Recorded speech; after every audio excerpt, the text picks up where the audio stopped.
This is Joey welcoming you to another episode of Underage Packers, episode 24. Today, me and Big B are going to be recapping the Packers' Week 3 win over the New Orleans Saints. Big B, how are you doing on this third consecutive victory Monday? Oh, I am doing pretty good. Feeling good. Doing all right. All right. All right. So, how many Dr. Peppers did you have last night, including the cocaine edition? Around 7. All right. I think I capped it off at about 3. I held off during the day. I was pretty tired, but, ended up at 3. Maybe next Monday after a long day at school, I'll be a little bit more. A lot of ball game left for next Monday to be chugging all those Dr. Peppers.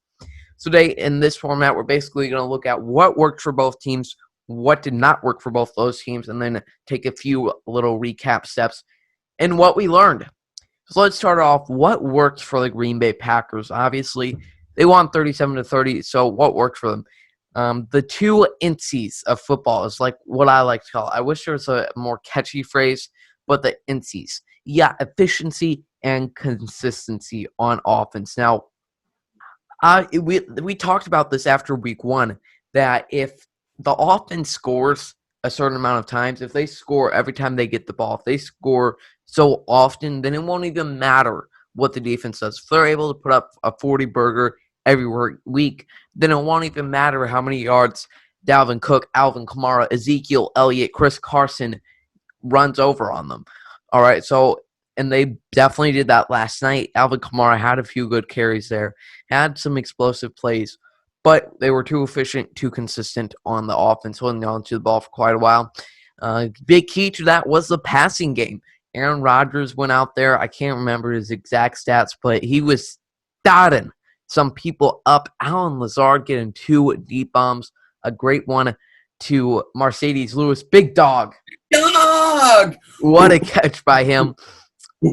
And obviously another one going in on the offense is the play calling. And I feel like a proud dad of Matt LaFleur. You just see him develop and you see him turn this offense into his own. Very, very great. It's like you see progress. You're getting away from the Mike McCarthy stuff, except a particular play call in the game later down the road. And especially the bootlegs, that was a new feature we saw this week. We obviously had Tyler Ervin in motion. We could make a whole drinking game out of drinking every time Tyler Ervin goes in motion because it happens a lot. We also, Big B added this to the script. What worked for the Packers, Jamal Williams did. He just did, getting a few good carries there, running through a mother effer face like Marshawn Lattimore. Yeah. Because Jamal Williams is the GOAT. The GOAT. Wow. I always need that to start my Monday morning. And finally, the defense came out when they were needed. Obviously, they didn't come out all game. They allowed Alvin Kamara to run over them a few times, but other than that, they got the turnover. They got the stops when they needed. They got the sacks. Great stuff from the defense. Big B, how about you tell us what did not work for the Packers this game? Okay. 4th and 1. Yeah. Mike McCarthy vibes everywhere. Yeah. That one 4th down call. It was pretty bad. Yeah, Aaron Jones. In the play before that is 3rd and 5, and we do just that same exact play, really. I think it was Jamal Williams. And, just did not work out, especially with Lucas Patrick at right guard. And that sounds like to him that it's just like, there's definitely a lot of better offensive guards than him. What else you got? Tackling is the second one. Tackling was god-awful. Mm-hmm. I mean, if you watch that game, that was just pitiful performance. I could tackle better, all right? I could tackle better. Put me in a defensive tackle, I'll tackle every person that tries to run through me. I know. I was thinking, when Alvin Kamara's on that deep run, if I'm at safety, I might be 5'3", But I mean, I can go out there and at least like grab his sock or something. Like, you know, Jair Alexander and Adrian Amos looks like me out there in Madden trying to hit stick everybody. On, we have the health of the Packers. Yes. Not, just even coming into this week with Adams and Clark, and this could definitely be credited to the shortened preseason, shortened offseason. But, man, those linebackers, Rashawn Gary and Christian Kirksey, that's definitely going to be a little bit of a toll on us, especially Gary with the way he's been playing these first 3 weeks.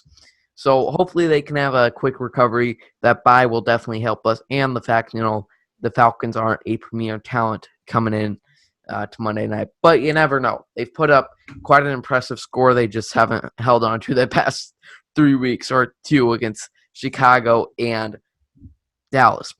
Yep. Looking like the 2018 Green Bay Packers. Yes, yeah. Let's team. talk about what works for the Saints. We talked plenty about Alvin Kamara. He was their key. We knew that he was going to be their only hope going into this game, with Michael Thomas out and just the old declining Drew Brees. So he had a few big carries there.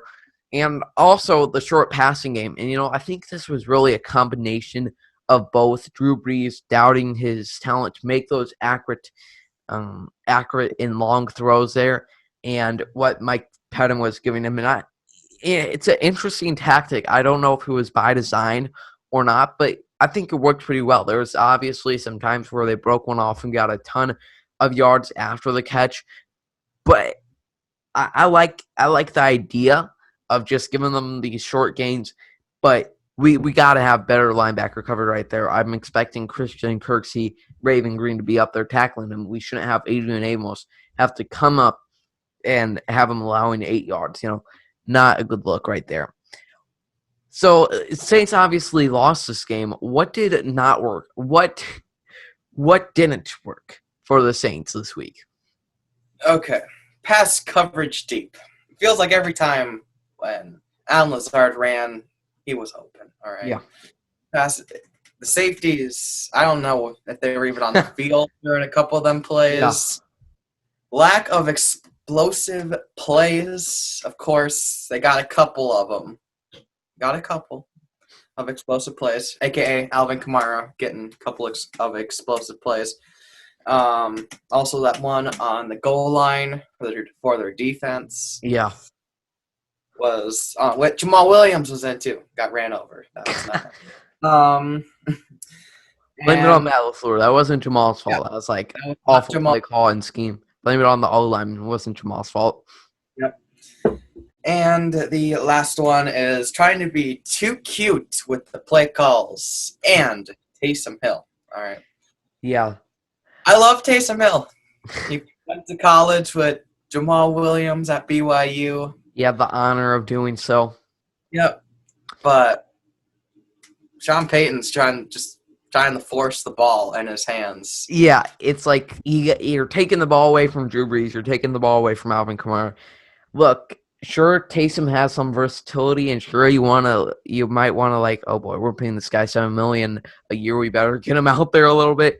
But they were being too cute, and that was what won us the game. A play where, I don't know if Za'Darius just broke through way too quick, and it had anything to do with Taysom Hill's inexperience at quarterback. Not that he's inexperienced or it's first snap, but obviously it's a lot less than a normal NFL quarterback. So I'm not sure the game plan there. I'm not sure what even was going on in that play. It looked like it was supposed to be a draw, but he just held on to the ball.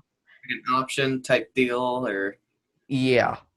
Whatever it was, it did not work out for Sean Payton. But so let's do this. What did we learn today? I'm going to be writing an article on this later today, but what did we learn in yesterday's game? I'm going to go with this. Davante Adams does not need to be the centerpiece of this offense, which I love. Not that I love Davante Adams being hurt and not seeing the field. And we just definitely do better when we're spreading the ball around on offense. And I love seeing guys like Jay Sternberger, Robert Tonyan, and even big dog Mercedes Lewis get the ball a whole lot more. I guess one thing I would have liked to see more is kind of what we did last week, where we had thrown over the middle, crazy stuff. We got picks going on around, but every team is different. I'm sure that was a specific thing they saw with the Lions going on there. But either way, a pretty good game. I think the big Saint, like you mentioned, the lack of explosive plays for the Saints. The Packers just played a really good game. They threw some explosive plays in there, and they were able to come out with a win, obviously. What was the biggest thing you learned from last night, Big B? The run defense is still effing garbage. Yeah, just like a moldy piece of cheese at this point, a moldy piece of Swiss cheese at that. Like, I don't even know what to say. It's just so bad. Yeah, and So bad. I feel we need to have like a scientific investigation on who's to blame, Mike Pettin or the personnel. Obviously, you look at some plays where these players are missing tackles, and then you look at some plays where it feels like every time you're gonna have these four guys, Za'Darius, Preston, then Lowry, and whoever is replacing Clark at that specific play, they're gonna all go in. Their easy hole opens up right between Lowry and Lancaster, and boom, they're off. The Saints also, one play that they did pretty well was at the start of the game. It might have even been the first play. We got Taysom Hill. I wish I knew the word for it, but Taysom Hill, he goes to his side. He blocks his guy, which is Darius. Then he moves on from once he's shed Taysom's Hill block, and you got a guard coming over, which is great stuff by Sean Payton. And they were able to get out to the outside. But yeah, run defense was not looking good at all. Got to tackle. And then, yeah, you don't know who to blame it on. So let's wrap it up. And we'll go through one or two more things here, and then I'll end it off with a mini rant.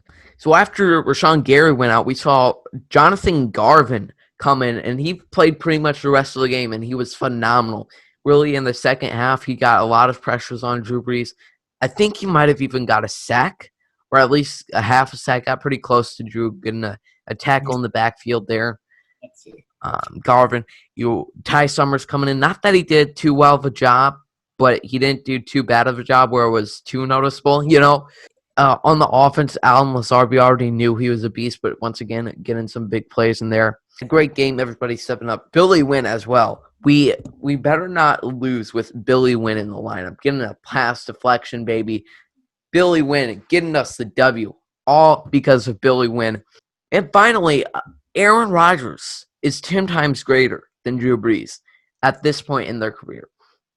And they're over the next, how old is Drew? Is he 39, 38? 49, I don't know. Hey, Google, how old is Drew Brees? 41 years old. 41. I did not even know that. So he's 5 years older than Aaron Rodgers. He's taken these short dunks. And, look, I don't blame Drew for taking what the offense or what the defense gives him, but he looks like Tom Brady. He's doubting his arm. Aaron Rodgers, if he's given that, yeah, he's going to mostly take those, but he's also going to find a guy down deep, and he's gonna give him a chance once in a while. And to end it off, just something that really ticked me off on Twitter. And, I'm not going to sit here. And, I was thinking of doing like a whole briefing of this guy's Twitter timeline, but I was like, you know what? We'll just deconstruct this one point he made and everything stupid he said. He basically Yeah, he said tweeted in like the second quarter after we're 2.5 games through the NFL season. He says, the Smith brothers suck this year. There's no way around it. Like, that is such a stupid comment.